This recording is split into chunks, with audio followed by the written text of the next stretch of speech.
Welcome back to the Cap Report. After quite some time offline, I'm back and excited to get more videos up. In this one, we're going to be discussing my predictions for UFC 298, Alexander Volkanovski versus Ilia Topuria. What a card this is. What a card this is. We'll go over the entire main card with some analysis, predictions, and there's going to be timestamps in the description as well if you're looking for any specific fights. But we're going to go ahead and just get right into this. I wrote a lot out for this, so we're going to start at the bottom of the card and work our way up. So we're going to start in the middleweight division, where 15th ranked Anthony Hernandez takes on unranked Roman Kopylov. Hernandez comes in at 11-2 and Kopylov 12-2. Both guys come in on 4-fight win streaks, and it looks like it's going to play out to be kind of a, grappler versus striker style fight. I think the biggest question in this fight is going to be, can Hernandez get this fight to the ground? He's got great skills all around, but he does have a decisive advantage on the ground, and although he has solid striking, he's going to be at a disadvantage standing up with Kopylov, who is just brilliant in the stand-up. He throws such a variety of volume and has a particular strength and throw into the body. I think it'll be really interesting to see what range this fight plays out at. More space and range is going to give Kopylov more opportunities with his arsenal, and I imagine Hernandez will look to close that distance if he can't get the fight to the ground. Let's go ahead and look at how these guys can win this fight, and we're going to start with Hernandez. I don't think Kopylov has faced a fighter with the grappling abilities to the level of Hernandez yet. I think that's the greatest question mark of this fight.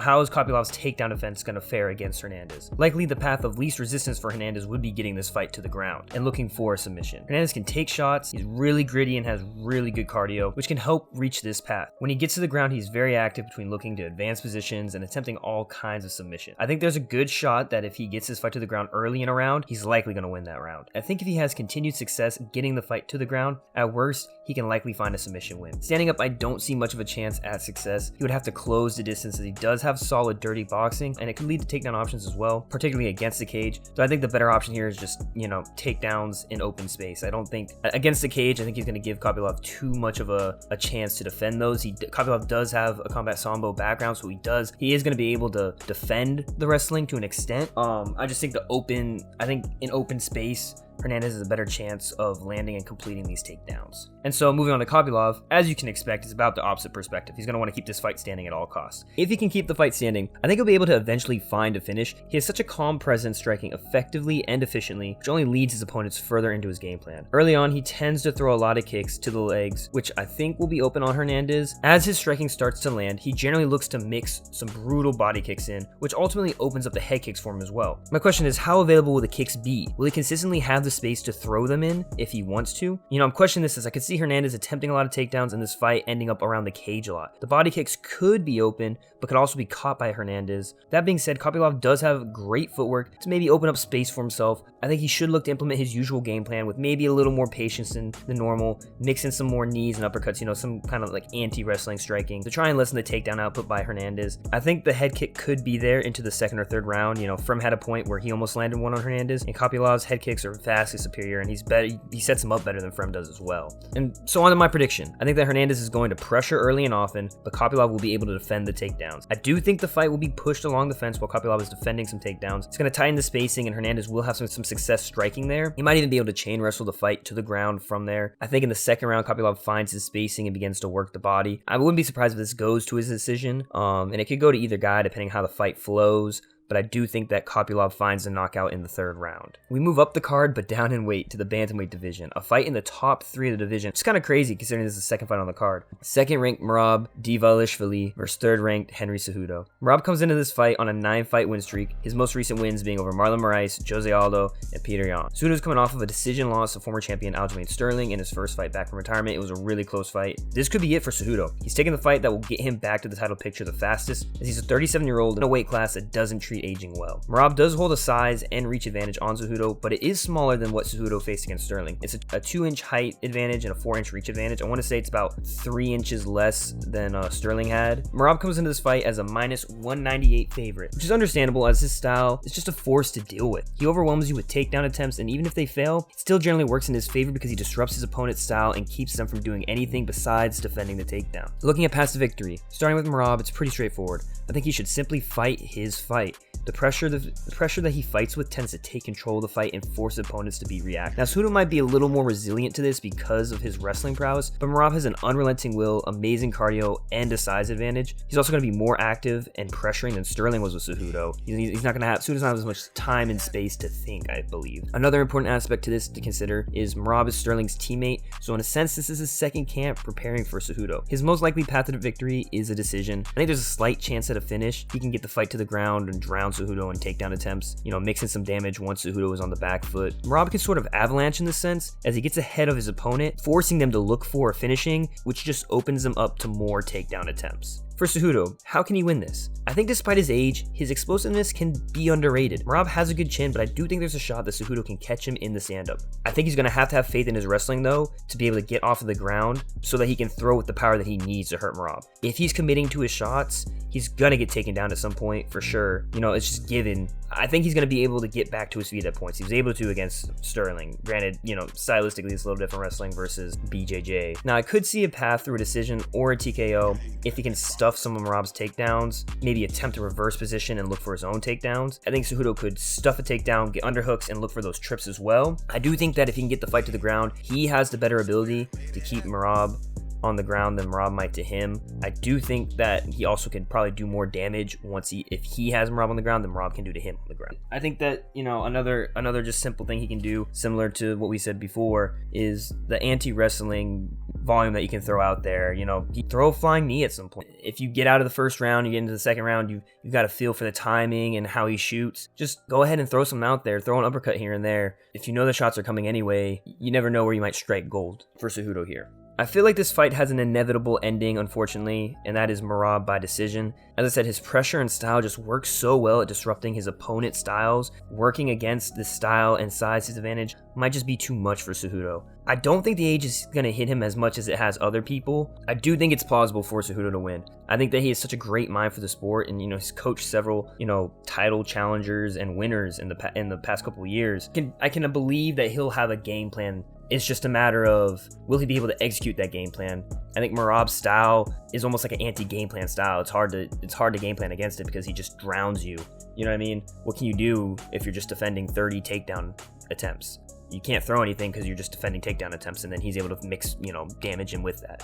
All right, so next we move to the welterweight division for a top 10 welterweight belt. 8th ranked Jeff Neal takes on 10th ranked Ian Machado Gary. Ian Machado Gary comes in at 13-0 with 6 straight wins in the UFC, most recently over Neil Magny and Daniel Rodriguez. Jeff Neal is on a bit of an odd run. 15-5 in his career, 2-3 in his last 5, a loss to Wonderboy and Neil Magny, followed by wins over Ponzinibbio and Vicente Luque, and then most recently a loss to Shavkat Rakhmonov. This fight has some interesting pieces to it. First off, the complete 180 Gary has had with the fan base. They've completely turned on him in the past few months, and I wonder if that's going to fuel him or add any pressure to the moment. Will that affect his performance at all? I think it's a genuine question worth asking. He's also been trying to get under Neal's skin with some various antics, and I think Neal will look better coming into this fight than he did in his last one, as he was still, I think, recovering from an injury. Another interesting dynamic is that Neal is by far the best fighter Gary has faced yet. Neal is coming off giving issues to a better variation of Gary in Shavkat. Gary's a minus 245 favorite, which actually seems quite high in my opinion. I think that this fight is a lot closer than that. I think there's a lot of name value to Gary. You have the undefeated aspect of it as well, which is really pushing these odds. But once again, as I said, I think that this fight should be a lot closer given how well Jeff Neal did against Shavkat. I mean, he lost, I don't think he won a round in that fight, but he fared a lot better than I expected. Now, how can Ian Gary win this fight? Ian Machado Gary. I think to win this, he should look to utilize his full kickboxing options. He can tear at the legs with kicks like he did to Magny. Neal holds a high guard, so body shots should be available as well. Now the question is, will the head kick be there? Neal generally holds a pretty high guard, which should make it difficult, but I think when drawn into combinations or when disengaging from them, there might be some opportunities for it. Shavkat did hurt him with a head kick at one point, so I think he'll want to look to kicks early and often, and when Neal gets close and into more boxing range, I think Gary could even, look to clinch up and work the body that way. Being the taller opponent, Shavkat had success there against Neal, so this will also disrupt Neal's best range, put Gary into an advantageous position. and when disengaging, he can look to reset to kickboxing range. Can Gary finish Neil? I think there's a possibility, but I think it's pretty unlikely. I just don't think that Ian Gary has quite the finishing touch that people thought he was going to, and that is made out to be at times. I mean, he has some finishes. The Rodriguez finish was really good, but I just think that if he wins it, it's going to probably be a decision. I look at the Magny fight. He tried as much as he could, and he could not finish that fight. Now, let's look at Neil's path to victory. I actually think that Jeff Neal has a really good shot to win this fight. He's the hardest hitter that Gary has faced yet, and Gary leaves his chin out to be hit at times. Neal has good footwork, moves consistently, which I think will be important to keep the fight in a range that works for him. Surprisingly, despite being 4 inches shorter than Gary, Neal has half an inch reach advantage, and he can take shots to give them back as well. So I think if he can work around Gary's pressure, I guess we'll see how much Gary pressures. I think that Gary might not pressure until he feels comfortable or has a lead or has found kind of the kicking range. If Neal can get inside and catch Gary in combinations with his left straight, I think that he can land some heavy shots on Gary, and I think that he can catch him backtracking, as Gary kind of just lacks really any head movement. He kind of keeps his head on the center line a lot. So getting into my prediction, as I said, I think Jeff Neal has already fought a more dangerous version of Ian Machado Gary, and he fared quite well against him despite losing. I think Gary lacks as much danger in getting the fight to the ground and lacks, as much power in his shots as Shavkat had. I don't think he can set up shots as well as Shavkat either, nor do I don't think he can take the damage as well as he can. I think the openings that Neal found in that fight, he can exploit even more in this fight. I think Gary will try and eat at the legs and pressure Neal, maybe some, teeps to the body as well. But once backed into the cage, I could see Neal moving outwards, maybe blitzing in with some 1-2s similar to the Luque fight. And I think that Gary can avoid it from some time, but I don't think he's going to get his head off the center line, and I think eventually he will get caught and Neal will finish him. My prediction is Jeff Neal by second round TKO. And now we get into the co-main event in the middleweight division, a top 10 matchup between 3rd ranked Robert Whitaker and 6th ranked Paulo Costa. Whitaker comes in at 25-7. He's coming off a loss to the now champ Dricus du Plessis, and Paulo Costa is 14-2, coming off of a really odd win over Luke Rockhold, which was like a year and a half ago at this point. I mean, Whitaker's taken some time since getting finished in his last fight, roughly 6 months, but in his case, I don't think it's as much of a bad thing. Whitaker's a -205 favorite, which it feels right to me. I think that he should be a comfortable favorite in this fight. I feel like this is a weirder one to judge. Costa's been all over the place since losing to Adesanya back in 2020, but he matches up well in the sense of, maybe being the type of fighter that can give Whitaker some problems, someone's a little bigger and physical. That being said, looking at how Whitaker can approach this fight, I think it's going to look similar to the Jared Cannonier fight. Costa likes to pressure, but I think Whitaker has the footwork and movement and speed to not get caught against the cage. I think he'll be able to nullify that, and he'll look to move in, get a shot in on Costa, get back out. I think that he'll be able to touch up Costa consistently without really getting touched. His speed, I think, will just make a big difference there. He has a reach advantage here as well. I don't think Whitaker likely finds the finish unless Costa gasses late in the fight. I think his blitz is going to be quite effective here. I mean, he could probably look for that head kick combo as well. I think it's going to be a pretty straightforward Whitaker performance here. Maybe he'll have to use his wrestling if he gets touched at all, but I don't think he'll even need that. And now looking at Costa, right? It will be interesting to see how he approaches this fight. Does he follow Dricus and try to use his physicality and get Whitaker to the ground? Does he try to pressure him and trap him against the cage and land volume on him? Those are the two main ways I see him finding paths to victory here. I think he's going to struggle to trap and catch Whitaker against the cage. I just think that the fight IQ Whitaker's that much higher than Costa that I don't think Whitaker will get caught in that sense. And I think that his movement's too good to get caught against the cage here. Looking at Costa, it will be interesting to see how he approaches this fight. Does he follow Dricus and try to use his kind of physicality and get Whitaker to the ground? Does he try to pressure him and trap him against the cage and land volume on him? Those are the two main ways I see him finding paths to victory. I think he's going to struggle to trap and catch Whitaker against the cage. I think Whitaker's just going to have too much, movement to be too quick for that. But can Costa get his hands on him and get him to the ground? I could see maybe Whitaker struggling to get up from under Costa. I don't think there's a ton of great paths to victory for him here. He's more of a volume guy with finishing, so I don't think Whitaker's gonna get into